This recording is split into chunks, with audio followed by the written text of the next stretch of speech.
جو بات کہہ رہا ہوں کہ ایسے چنگیز ہلاکو ایسے کیوں آتے کیوں ہیں, کیوں بیٹھتے ہیں؟ بھائی معاملہ سب اچھا خاصا چل رہا ہے, سارے لوگ اپنی زندگی میں مست ہیں, کیوں آتے ہیں؟ میں اس کو ایک بڑے بزرگ کے حوالے سے عرض کرتا ہوں. بغداد تباہ ہو گیا تھا چنگیز کے زمانے میں, یا ہلاکو یا پورے اکثریت کو انہوں نے قتل کر دیا تھا, چند بچ گئے ہوں گے, جگہ جگہ لاشیں. اس زمانے میں وہ چنگیز کی یا ہلاکو کی بیٹی گزر رہی تھی راستے سے, اس نے ایک جگہ قرآن کے پڑھنے کی آواز سن لی, کہیں قرآن کی تلاوت ہو رہی تھی, رک گئی, اپنے خادموں سے کہا دیکھو یہاں کہیں عربی کی آواز ہے, قرآن کی آواز آ رہی. ڈھونڈا گیا تو دیکھا ایک عالم ربانی ہے جو چند لوگوں کو بیٹھ کر کے اس زمانے میں قرآن پڑھا رہے, جب پورا بغداد لٹ رہا ہے, قتل و غارت گری عام ہے, اور وہ قرآن پڑھا رہے. تو یہ خاتون جو تھی وہ ظالم بادشاہ کی بیٹی تھی, پورا اس کے باپ نے ہلاک کر دیا تھا. اس نے بلوایا اس عالم کو, کہا کہ اس زمانے میں بھی تم قرآن کی تلاوت کر رہے ہو؟ کہا میں ہر زمانے میں قرآن کی تلاوت کرتا ہوں, پہلے بھی کرتا تھا, اب بھی کر رہا ہوں.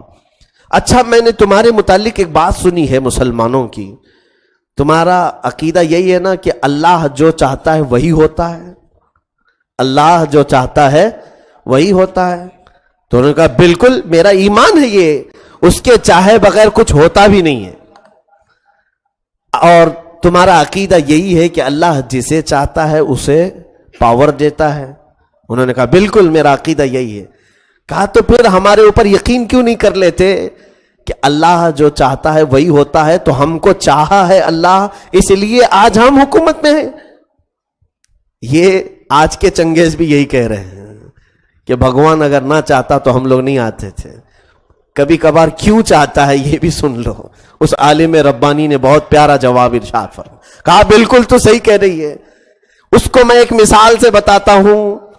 کہا بھیڑیں جو چلتی ہیں, بکریوں کا جو غول چلتا ہے, مالک ایک ہو, بھیڑیں جب راستے پر چلتی رہتی, جھنڈ کا جھنڈ جاتا رہتا ہے, لیکن جانتے ہو بھیڑیں پالنے والا جو مالک ہے وہ کتے بھی پالتا ہے, ایک دو کتے بھی اس کے ساتھ رہتے ہیں. بھیڑوں کے ساتھ کتوں کا کیا کام ہے؟ کتے کیوں رہتے ہیں؟ اس لیے کہ بھیڑیں جب چلتے چلتے ایک آدھ کوئی راستہ چھوڑ کے ادھر ادھر جائے تو کتا بھونکتے بھونکتے واپس اسے بھیڑوں میں شامل کر لیتا ہے. کتا کیا کرتا ہے؟ وہ بھونکتے ہوئے مالک چھوڑ دیتا ہے کتے کو, جاؤ, وہ بھیڑ ادھر گئی, یہ بکری ادھر چلی گئی, کتا بھونکتے ہوئے ان بھیڑوں کو غول میں پھر سے شامل کر دیتا ہے, اور پھر وہ راستے پر چلنے لگتی ہیں. اس عالم ربانی نے فرمایا یقیناً ہم امت مصطفیٰ بھولی بھیڑیں ہیں, جب صراط مستقیم سے ادھر ادھر ہٹتے ہیں اللہ تم جیسے کتوں کو ہم پر بھیجتا ہے تاکہ تم بھونک کر کے پھر سے ہمیں صراط مستقیم پر لے آؤ.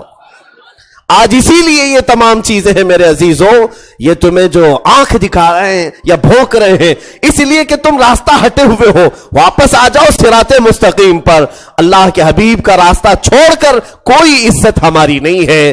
ان کے جو ہم غلام تھے, خلق کے پیشوا رہے, ان سے پھرے, جہاں پھرا پھرائی کمی وقار میں. اس مولا نے جب یہ وعدہ کیا ہے تمہارے لیے, جس کو اقبال نے یوں کہا کہ محمد سے وفا تو نے تو ہم تیرے ہیں, یہ جہاں چیز ہے کیا لوح و قلم تیرے ہیں. اس راستے کو چھوڑ کر جب بھی ہٹو گے ایسے کتے آئیں گے, بھونکیں گے, اور یہ بھی ہمارے مصلحت کے لیے مولا بھیجتا ہے کہ یہ جب بھونکنا شروع کرتے ہیں تو دیکھو کتنے تو کلمہ پڑھنے لگ جاتے ہیں, کتنے تو نماز پڑھنے لگ جاتے ہیں, کتنوں کی ٹوپیاں آ جاتی ہیں, کتنوں کے ہاتھ میں تسبیح آتی ہیں. حق ہے میرے مولا, تو تیرا ہر کام حکمت میں ہے, ہر کام تیرا حکمت سے بھرا ہوا ہے. اللہ رب العزت کی بارگاہ میں دعا ہے مولا کریم ہم غریبوں کی ہر حال میں مدد فرمائے, ہم سب کو رب ذوالجلال ہمیشہ اپنی نصرت میں شامل رکھے. کریم خدا ظالموں کے پنجوں سے ہمیں آزاد فرما دے. ان تمام لوگوں کو جو تیرے حبیب کی بھولی بھیڑوں کو پریشان کرتے مولا, ہم توبہ کرتے, ہم صراط مستقیم پر آتے مولا, ان سب کو تو کیفر کردار تک پہنچا دے. اے خلاق العالمین ہم سب کو ہندوستان میں امن و امان کی زندگی عطا فرما.